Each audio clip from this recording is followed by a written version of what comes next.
A paz do Senhor. Graças a Deus, mais uma vez reunidos em nome do Pai, do Filho e do Espírito Santo. Amém. Seja bem-vindo no nosso canal. Nós fazemos tudo isso aqui com muito amor a você, para que o pouco que eu sei, eu partilho com você, para que você também aprenda e ame Jesus, ame a igreja. Estamos estudando a encarnação do Verbo, na Cristologia. Hoje vamos encerrar e nós vamos agora, uma aula muito importante essa, porque há capítulos do Catecismo da Igreja Católica que vai nos dar muita clareza do que é o ensinamento da Igreja. Na nossa aula passada, nós pegamos 1 João 4, onde o Senhor mesmo, a Igreja, vem nos falando: examinai os espíritos para ver se são de Deus, não é? Então, aqui vem mais explicação para que o nosso discernimento, ele cresça dia após dia. Então, vamos pegar o nosso catecismo, pegue o seu, eu já estou com o meu aqui, vamos ler o parágrafo 464. Vamos lá.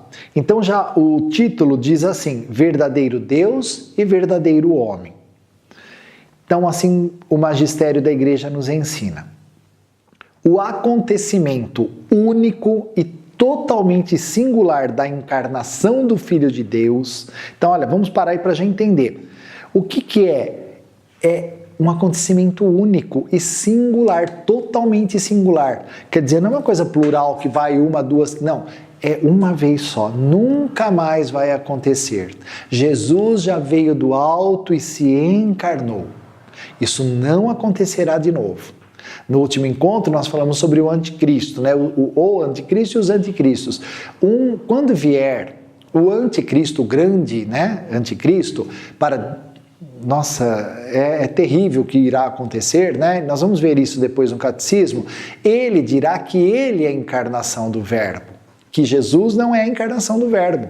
Então, se você ouvir alguém dizendo que Jesus não é Deus encarnado, isso já é um espírito do anticristo, que quer se colocar no lugar de Cristo, tá bom? Então, nós estudamos o que significa Jesus, o que significa Cristo, lá nas nossas aulas anteriores, Mas aqui, o catecismo vem nos falar, a igreja vem nos ensinar, isso já aconteceu, nunca mais acontecerá. E então esse lance de falar que fulano é reencarnação de Jesus, também a nossa igreja já fala, isso não é doutrina católica, é doutrina de outras religiões. A nossa doutrina, o magistério da igreja, nos deixa isso muito claro. Então vamos lá. Verdadeiro Deus e verdadeiro homem. O acontecimento único e totalmente singular da encarnação do Filho de Deus não significa que Jesus Cristo seja em parte Deus e em parte homem, Tem gente que acha que ele é metade Deus, metade homem. Não é nada disso. Nem que ele seja o resultado da mescla confusa entre o divino e o humano. Jesus se fez verdadeiramente homem, permanecendo verdadeiro Deus. Então lembra no nosso encontro anterior? Não, no outro ainda, O Verbo se fez carne e habitou entre nós. Deus, que era só espírito, tomou um corpo de homem, se tornou carne e ossos, no ventre, no seio da Virgem Maria. Jesus Cristo é verdadeiro Deus e verdadeiro homem. Esta verdade de fé, grifa isso no seu catecismo, esta verdade de fé. O que é verdade de fé? É um dogma. O dogma significa uma verdade de fé, algo que foi revelado. Nós não sabíamos, e se não nos tivesse sido revelado, nós não saberíamos até hoje. Então, esta verdade de fé é verdade que Jesus, ele era Deus que se encarnou no seio da Virgem Maria. Ele não deixou de ser o que ele era. Ele só assumiu um corpo de homem para pagar o preço para o nosso pecado. Só que ele nasce todo santo, Porque a Virgem Maria foi preservada do pecado original quando ela foi concebida. Não é? E isto é algo que diferencia na doutrina católica também. Nós acreditamos no dogma do pecado original. O pecado original não é um pecado que você cometeu, é um pecado que veio por herança porque Adão e Eva pecaram. E quando nós somos batizados, enxertados no corpo místico de Cristo, que é a igreja, quando você é batizado, aquele pecado original é apagado da tua alma, porque o pecado é aquilo que te separa de Deus. Então, quando o pecado original é apagado, você é religado no corpo místico de Cristo. Aí você se torna filho de Deus, porque até então você não é. E eu não vou explicar isso de novo, está lá nos nossos encontros anteriores. Então o batismo te enxerta em Cristo e nesta hora, pelo Calvário, que Jesus pagou o preço, nós somos adotados como filhos de Deus. Então isso é verdade de fé, né? Então esta verdade de fé, a igreja teve que defendê-la, a igreja precisou se levantar e defender dos espíritos do anticristo que falavam que isso era mentira, que isso não acontecia. Então esta verdade de fé, a igreja, olha a igreja com letra maiúscula aí, a igreja, nós somos igreja, mas nós fazemos parte da igreja, e a igreja é mãe e mestra, ela nos ensina. Então essa verdade de fé, a igreja teve de defendê-la e clarificá-la, dar mais clareza, né, explicitá-la no decurso dos primeiros séculos, diante das heresias que a falsificavam. O que é heresia? Nós já estudamos sobre isso, né? Quando há o estudo lá sobre o que é dogma, vá lá, reveja a aula para você entender. A heresia é uma verdade com cara de mentira. É uma mentira com cara de verdade. Você acha que aquilo é verdade, mas aquilo é mentira, né? Então, nos primeiros séculos da igreja, começou as heresias, começou gente de dentro da igreja. Graças a Deus que Jesus deixou dito, eu vou para o Pai, mas enviarei o Espírito Santo. E o Espírito Santo ensinar-vos-á toda a verdade. Porque vocês, igreja, vocês não sabem tudo agora, vocês não têm condição de saber tudo. Mas no decorrer do tempo eu vou ensinando vocês a serem igreja. Né? E o Espírito virá ensinar-vos-á toda a verdade. Quer dizer, ensinar a verdade, revelar as verdades de fé, os dogmas proclamados, não é? Por quê? Olha só no parágrafo 465 que começa a dizer: as primeiras heresias, mais do que a divindade de Cristo, negavam a sua humanidade verdadeira. Ponto aí. Então, as primeiras heresias, mais do que a divindade de Cristo. Quem que começou a ensinar que Cristo não era divino? Nós já estudamos isso lá nos nossos encontros anteriores sobre o credo, porque nós estamos estudando o credo niceno-constantinopolitano, né? E num dos 12 artigos do credo, que é Jesus, claro, Jesus é tudo, né? Nós estamos ário, né? Nós estudamos sobre o arianismo, não é? Então, ário, isso foi mais no ano 320, por aí, no 300, né? Um pouco depois, antes, por volta do ano 300, né? Ário era um sacerdote, entendeu? Ele era um sacerdote de Alexandria, no Egito, um homem muito influente. O que Dário começou a ensinar? Que Jesus não era Deus, né? Ele negava a divindade de Cristo. Para ele, Cristo era só uma primeira criatura, um mero instrumento de Deus. Ele estava ensinando isso, os católicos, a igreja primitiva, a igreja já nesse ano 300, né, já vivendo a patrística, eles estavam sendo confundidos. A igreja se levanta e fala, não, Jesus é Deus, né, repreende o arianismo, né, e deixa claro isso. Então, por isso que a gente fala, as primeiras heresias, mais do que a divindade de Cristo, negavam também a sua humanidade verdadeira. Isso, o que era a heresia que negava a humanidade de Cristo? Enquanto um negou a divindade, outro negava a humanidade. É o docetismo gnóstico, como está dizendo o nosso catecismo, né? Mas o que é esse docetismo gnóstico? O docetismo significa, assim, aparência. Então, o docetismo foi um fruto do gnosticismo, né? Acho que nós já falamos sobre gnosticismo aqui. Então, no gnosticismo, eles ensinavam que haviam dois deuses, né?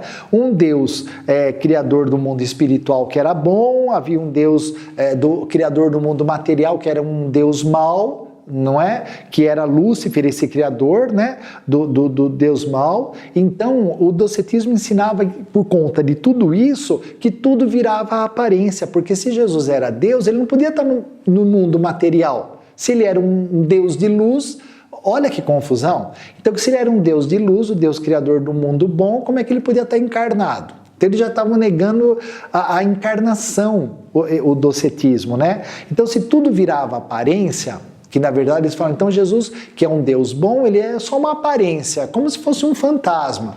Então isso negava o quê? Negava todo o sofrimento de Cristo, negava até o seu nascimento, sua morte, tudo virava aparência, a cruz era uma aparência, né? Tudo, a cruz, a morte. Então, isso é o docetismo, então, o docetismo gnóstico. É mais ou menos isso, né? Não dá para explicar tudo aqui, né? Então, é muito sério, porque da igreja se levanta contra essas heresias. Então aí continua o parágrafo. Desde os tempos apostólicos, quando os apóstolos estavam aqui ainda, a fé cristã insistia na verdadeira encarnação do Filho de Deus, que veio na carne. É o que nós estudamos lá em São João nas nossas aulas anteriores.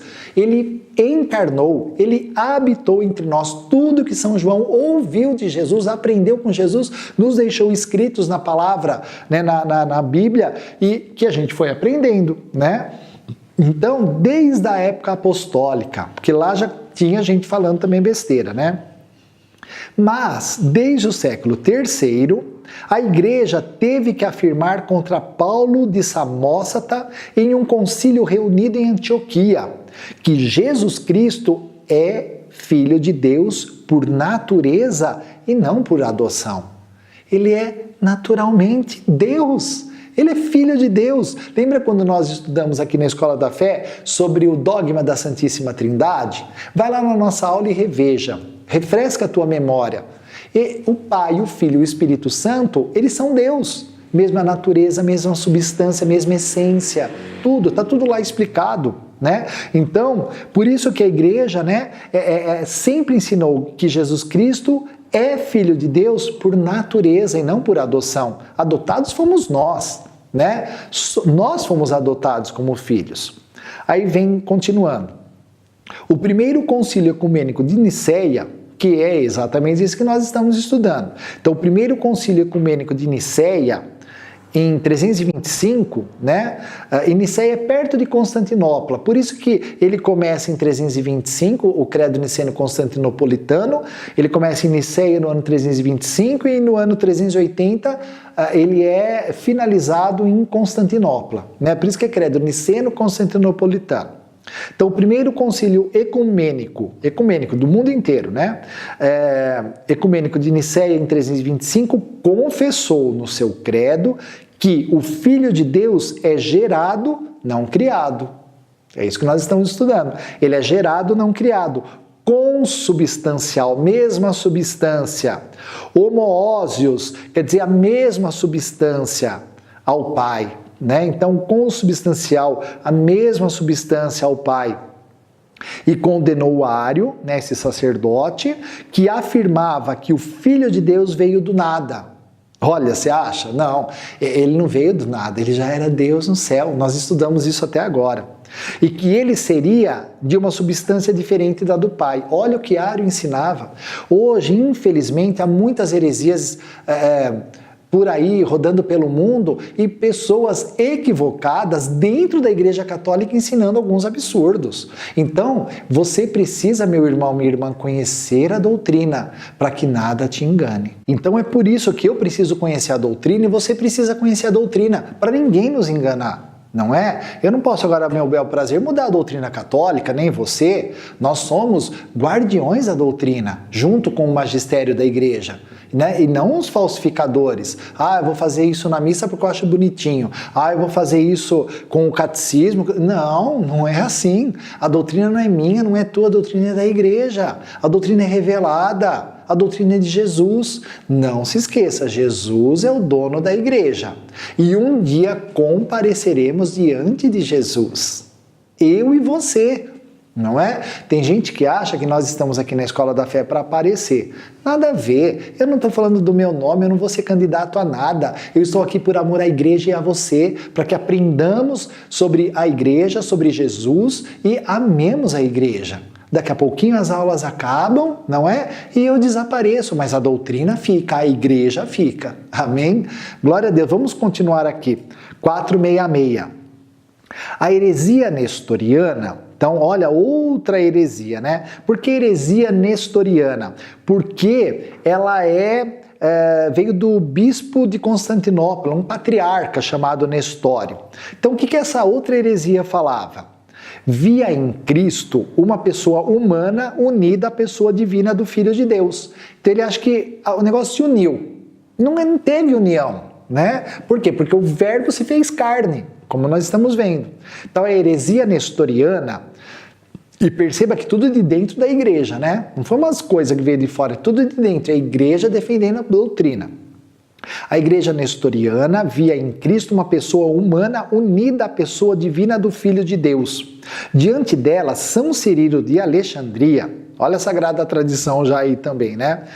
Então, São Cirilo de Alexandria e o terceiro concílio ecumênico reunido em Éfeso no ano 431. Você vê que na Bíblia nós temos o livro dos Efésios, né? Então, na cidade de Éfeso, né, no ano 431, tudo começo da igreja, hein, gente? Ano 400, aí, ó.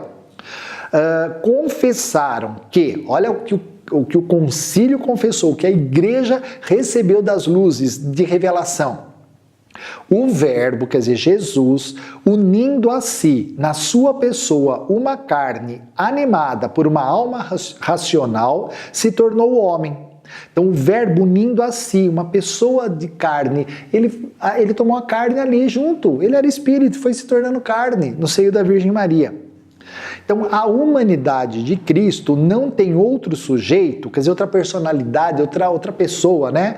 Então, a humanidade de Cristo não tem outro sujeito senão a pessoa divina do Filho de Deus, que a assumiu e a fez desde a sua concepção. Então, desde a sua concepção. Então, no mesmo concílio, agora eu vou repetir para vocês o que nós já estudamos sobre a Virgem Maria. Né? Então vá lá e estude sobre a Virgem Maria de novo. Então diz assim: por isso o concílio de Éfeso, nesse ano 431, proclamou, por isso o concílio de Éfeso proclamou em 431 que Maria se tornou de verdade mãe de Deus, pela concepção humana do Filho de Deus no seu seio. Mãe de Deus, não porque o Verbo de Deus tirou dela a sua natureza divina, mas porque é dela que ele tem o corpo sagrado, um corpo de carne e osso, enquanto o meu é pecador, o dele é sagrado, dotado de uma alma racional, de um cérebro, unido no qual, na sua pessoa se diz que o Verbo nasceu segundo a carne. Por isso que a Virgem Maria é a Theotokos, mãe de Deus, né? Porque não tem como se separar o homem e Deus, é tudo junto, é junto. Ele é todo Deus e todo homem. Né? E por isso que ela é considerada mãe de Deus, mas nós já estudamos esse tema na Mariologia. Parágrafo 467, olha só, os monofisistas, quer dizer, outra heresia, olha por quantas heresias, né? Afirmavam, que é monofisistas, né? Os monofisistas ensinavam que em Cristo só havia uma natureza, né? Uma natureza, só tinha... Presta atenção aqui, que veio do monge Eutíques e Dióscoro, né? Então, os monofisistas afirmavam que a natureza humana tinha cessado de existir como tal em Cristo ao ser assumida pela sua pessoa divina de Filho de Deus. Então, é tanta confusão, não é, gente? Então, eles começaram a ensinar que quando o Filho de Deus assumiu o corpo humano desapareceu. Então, era uma, né? Confrontando com esta heresia, o quarto concílio ecumênico em Calcedônia confessou em 451. Então, olha aqui, o catecismo, né, vai nos mostrar esse dogma, no ano 451. Presta atenção, gente. Na linha dos santos padres, quer dizer, na patrística, naqueles que foram nos dando noção de doutrina cristã, doutrina e ensinamento, né? Na linha dos santos padres, ensinamos unanimemente a confessar um só e mesmo Filho, nosso Senhor Jesus Cristo, o mesmo perfeito em divindade e perfeito em humanidade, o mesmo verdadeiramente Deus e verdadeiramente homem, composto de uma alma racional, de um cérebro, de uma personalidade e de um corpo, consubstancial ao Pai, segundo a divindade, igual ao Pai, consubstancial ao Pai segundo a divindade, consubstancial a nós segundo a humanidade. Carne de verdade, sangue, osso, tudo. Semelhante a nós em tudo, com exceção do pecado. Porque ele era o Cordeiro de Deus que tira o pecado do mundo. Nasceu o Santo de Deus, né? Ele era semelhante a nós, sofria como nós, tudo. Mas ele não tinha o pecado. Ele era imaculado. Imaculado, sem pecado. Gerado do Pai antes de todos os séculos, segundo a divindade, e nesses últimos dias, para nós e para a nossa salvação, nascido da Virgem Maria, Mãe de Deus, segundo a humanidade. Porque, como ela tinha que gerar o Santo de Deus, ela também foi preservada do pecado original. Porque Jesus iria pagar o preço pelo pecado, né? Então ela já participou antecipadamente da cruz, do Calvário, da morte e ressurreição de Jesus. Por quê? Porque a fé cristã, Deus transcende o tempo e o espaço. Então, em vistas de Jesus, a Virgem Maria, preservada do pecado original, um sangue santo, imaculado, gerou, porque o sangue que está naquele corpo de Cristo é o sangue da mãe, a mãe nesse caso é a Virgem Maria. Então, um sangue puro, imaculado, né? Para que Jesus nascesse santo. E vamos continuar aqui o ensinamento da igreja. Um só e mesmo Cristo, Senhor, Filho único que devemos reconhecer em duas naturezas, sem confusão, sem mudanças e sem divisão, sem separação. A diferença das naturezas não é de modo algum suprimida pela sua união, mas antes as propriedades de cada uma são salvaguardadas e reunidas em uma só pessoa e em uma só hipóstase, em uma só pessoa. Então é tudo junto. 468. Depois do concílio de Calcedônia, alguns fizeram da natureza humana de Cristo uma espécie de sujeito pessoal. Contra eles, o quarto concílio ecumênico de Constantinopla, em 553, confessou a propósito de Cristo: não há senão uma única hipóstase, ou pessoa, hipóstase é pessoa, não há senão uma única pessoa, que é nosso Senhor Jesus Cristo, um da Trindade, um com o Pai e o Espírito Santo. Na humanidade de Cristo, portanto, tudo deve ser atribuído à sua pessoa divina, como ao seu sujeito próprio. Não somente os milagres, mas também os sofrimentos e até a morte. Então, não somente os milagres, os sinais, os milagres, sinais ele deu, ele era o sinal. Ele era o Cordeiro que tira o pecado do mundo e os milagres que ele fez, né? Eu sei que às vezes tem pessoas que falam que Jesus não fez milagre. Como que não fez milagre? Se Jesus não fez milagre, o que nós fazemos com todas as curas, libertações, tudo que tem registrado na igreja? Né? Em Aparecida, aqui no Brasil, em Lourdes na França, em Fátima em Portugal, e nas coisas que acontecem no cotidiano da igreja. Não é? Então, não somente os milagres, mas também os sofrimentos e até a morte. Aquele que foi crucificado na carne sofreu, crucificado, prego atravessou as mãos, os pés, o lado, né? Então, aquele que foi crucificado na carne, nosso Senhor Jesus Cristo, é verdadeiro Deus, Senhor da glória e um da Santíssima Trindade. A igreja confessa assim que Jesus é inseparavelmente verdadeiro Deus e verdadeiro homem. Ele é verdadeiramente o Filho de Deus, que se fez homem, nosso irmão, e isso sem deixar de ser Deus, nosso Senhor. Amém? Aleluia! Para encerrar aqui, nós vamos ler um pouquinho de Sagrada Tradição, né? Continuando esse parágrafo 469. Diz assim: ele permaneceu o que era Deus e assumiu o que não era, homem. Canta a liturgia romana e a liturgia de São João Crisóstomo proclama e canta: ó Filho único e Verbo de Deus, sendo imortal, vos dignastes pela nossa salvação encarnar-vos da Santa Mãe de Deus e sempre Virgem Maria. Isso a igreja sempre ensinou. Vós que sem mudança vos tornastes homem e fostes crucificado, ó Cristo Deus, que pela vossa morte esmagastes a morte.